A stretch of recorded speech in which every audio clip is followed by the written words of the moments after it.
Assalamualaikum warahmatullahi wabarakatuh.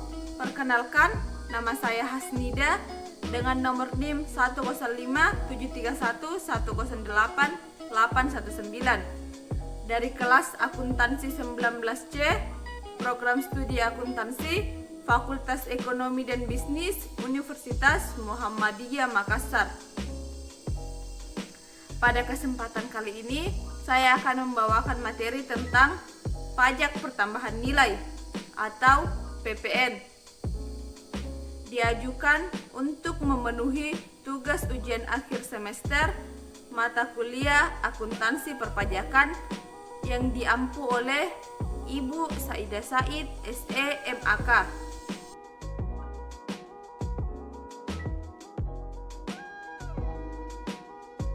Kata pengantar, pajak sebagai sumber penerimaan dalam negeri semakin lama semakin terasa sebagai andalan penerimaan negara.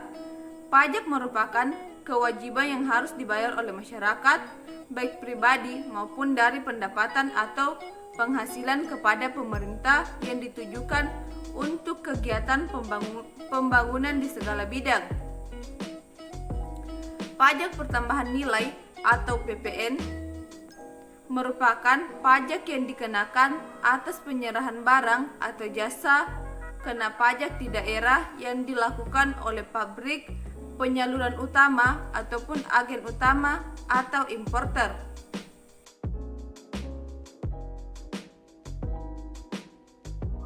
Pengertian PPN. Menurut Undang-Undang Nomor 16 Tahun 2009 menyatakan bahwa yang dimaksud dengan kena pajak adalah kontribusi wajib kepada negara yang terutang oleh orang pribadi atau badan yang bersifat memaksa berdasarkan dengan undang-undang, dengan tidak mendapat imbalan secara langsung dan digunakan untuk keperluan negara bagi sebesar-besarnya kemakmuran rakyat. Pajak pertambahan nilai adalah pajak yang dipungut atau dikenakan setiap pertambahan nilai dari barang atau jasa dan penyerahan barang kena pajak.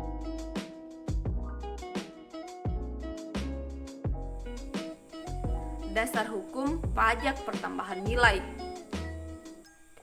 Menurut Pahala 2010, berlakunya Undang-Undang Nomor 42 Tahun 2009 tentang perubahan ketiga atas Undang-Undang Nomor 8 Tahun 1983 kemudian diubah menjadi Undang-Undang Nomor 1 Tahun 1994 dan yang terakhir diubah lagi dengan Undang-Undang Nomor 18 Tahun 2000 tentang pajak pertambahan nilai atau PPN. Barang dan jasa, pajak penjualan atas barang mewah. Aturan pelaksanaan terakhir diatur pada Undang-Undang Nomor 42 Tahun 2009 dengan Undang-Undang Nomor 8 Tahun 1983 dipungut pajak pertambahan nilai dan penjualan atas barang mewah. Perbedaan utama adalah pajak pertambahan nilai dari peredaran dan pajak penjualan 1951 adalah tidak adanya unsur pajak berganda. Undang-undang yang mengatur penggunaan pajak pertambahan nilai atau PPN, barang dan jasa, serta pajak penjualan atas barang mewah adalah Undang-Undang Nomor 8 Tahun 1983. Kedua pajak ini merupakan sebagai pajak yang dipungut atas konsumsi dalam negeri, khususnya terhadap penjualan atau penyerahan barang mewah. Selain dikenakan pajak pertambahan nilai, juga dikenakan pajak penjualan atas barang mewah.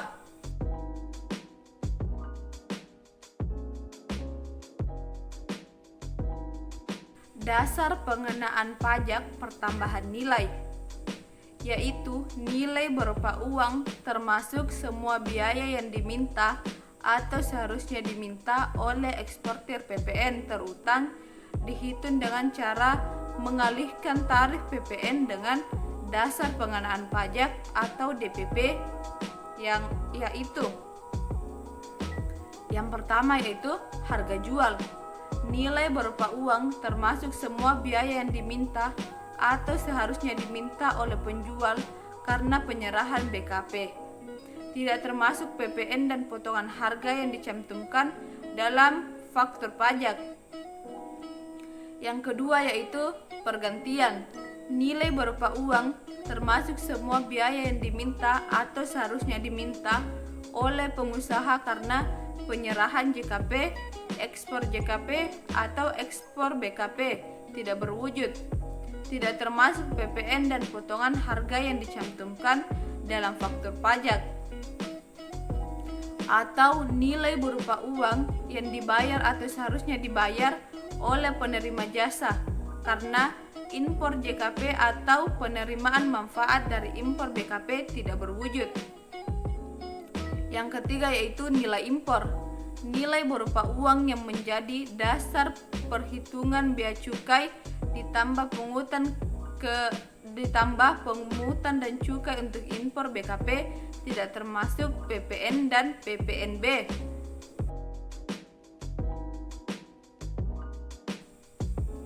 Objek pajak pertambahan nilai. Menurut Gunadi 2011, objek pertambahan nilai atau PPN dikenakan atas yang pertama yaitu penyerahan barang kena pajak di dalam daerah yang dilakukan oleh pengusaha. Yang kedua yaitu ekspor barang kena pajak berwujud oleh pengusaha kena pajak. Ekspor barang kena pajak tidak berwujud oleh pengusaha kena pajak. Yang ketiga yaitu kegiatan membangun sendiri yang dilakukan tidak dalam kegiatan usaha atau pekerjaan oleh orang pribadi atau badan yang hasilnya digunakan sendiri atau digunakan oleh pihak lain. Yang keempat yaitu penyerahan aktiva oleh pengusaha kena pajak yang menurut tujuan semula aktiva tidak untuk diperjualbelikan oleh pengusaha kena pajak, kecuali atas penyerahan aktiva yang pajak masukannya tidak dapat dikreditkan.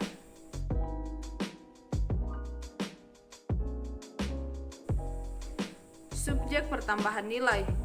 Pengusaha adalah orang pribadi atau badan dalam bentuk apapun dalam lingkungan perusahaan atau pekerjaannya menghasilkan barang, mengimpor barang, mengekspor barang, melakukan usaha perdagangan, memanfaatkan barang tidak berwujud dari luar daerah, melakukan usaha jasa atau memanfaatkan jasa dari luar daerah. Yang kedua yaitu pengusaha kena pajak.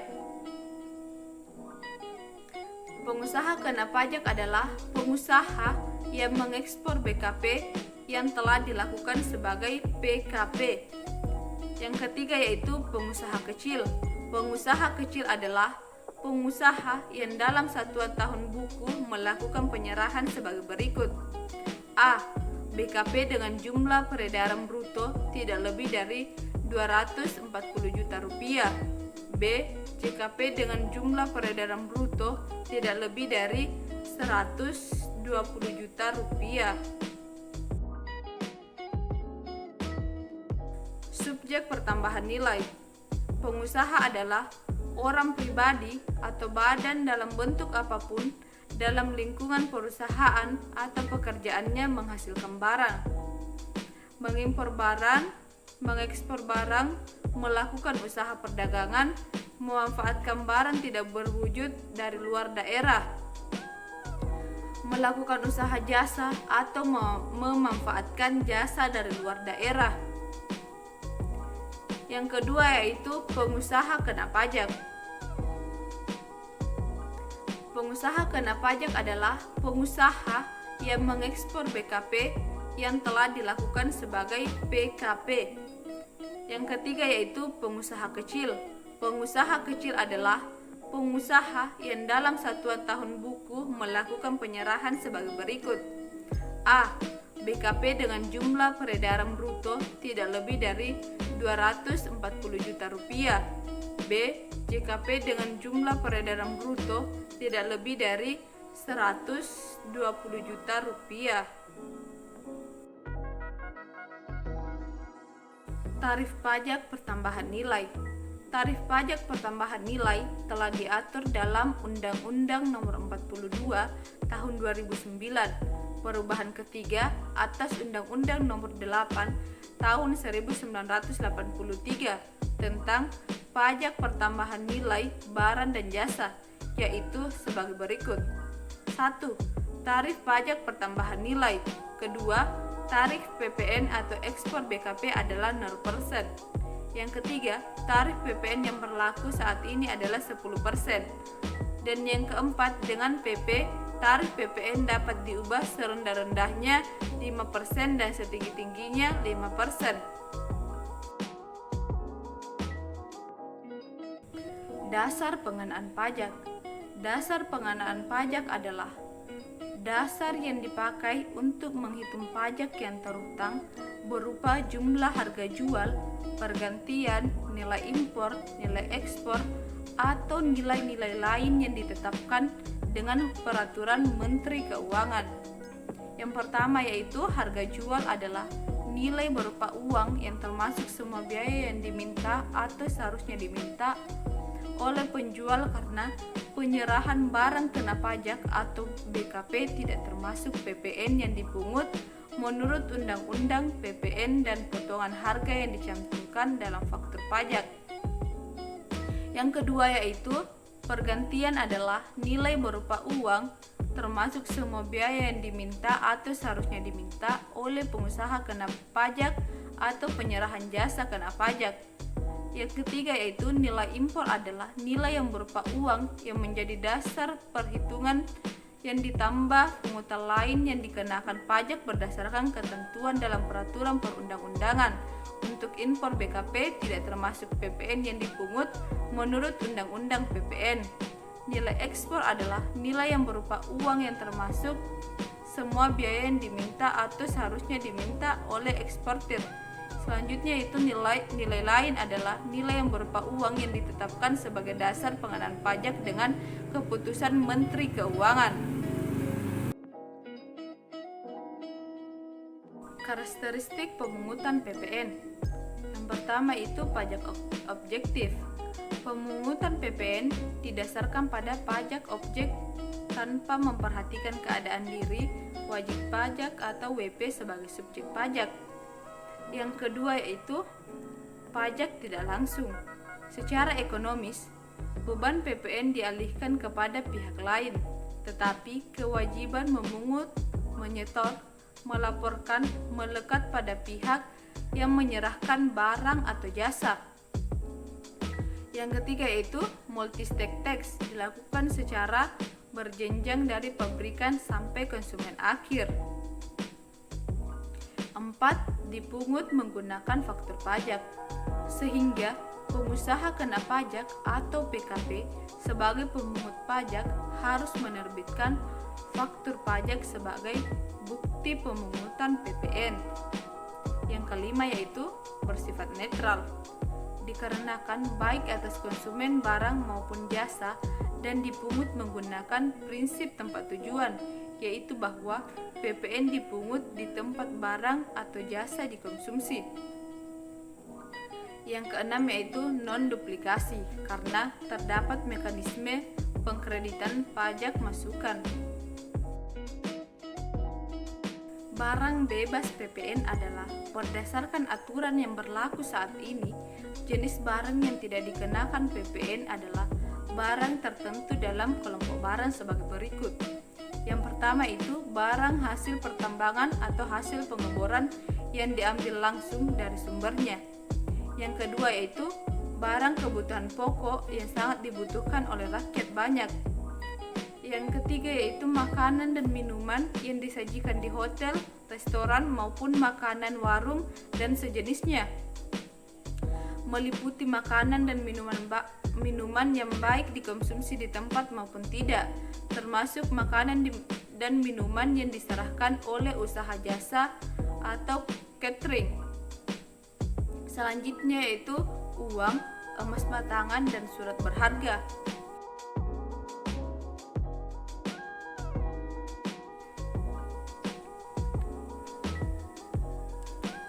Adapun contoh soal pajak pertambahan nilai yaitu toko Samsung menjual kulkas sebanyak 20 kulkas dengan harga satuannya sebesar 6 juta rupiah. Berapakah PPN terutang toko Samsung yang wajib disetorkan? Cara jawabnya yaitu sebagai berikut. Total DPP atas penjualan 20 kulkas sama dengan 20 dikali 6 juta sama dengan 120 juta. PPN 10% dikali 120 juta sama dengan 12 juta. Jadi, PPN terutang yang wajib disetorkan toko Samsung adalah sebesar 12 juta rupiah.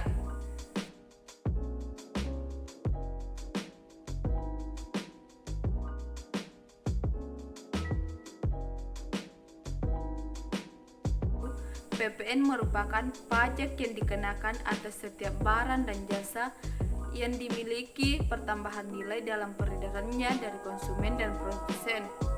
Tarif PPN yaitu sebagai berikut. Yang pertama itu tarif umum 10% untuk penyerahan dalam negeri. Yang kedua, tarif khusus 0% diterapkan oleh ekspor barang kena pajak atau BKP berwujud maupun tidak berwujud dan ekspor jasa kena pajak. Yang ketiga yaitu tarif pajak sebesar 10% dapat berubah menjadi lebih rendah yaitu 5% dan paling tinggi 15% sebagaimana diatur oleh peraturan pemerintah. Nah, itulah materi yang sempat saya bawakan. Semoga teman-teman yang menonton dapat memahami apa yang saya jelaskan.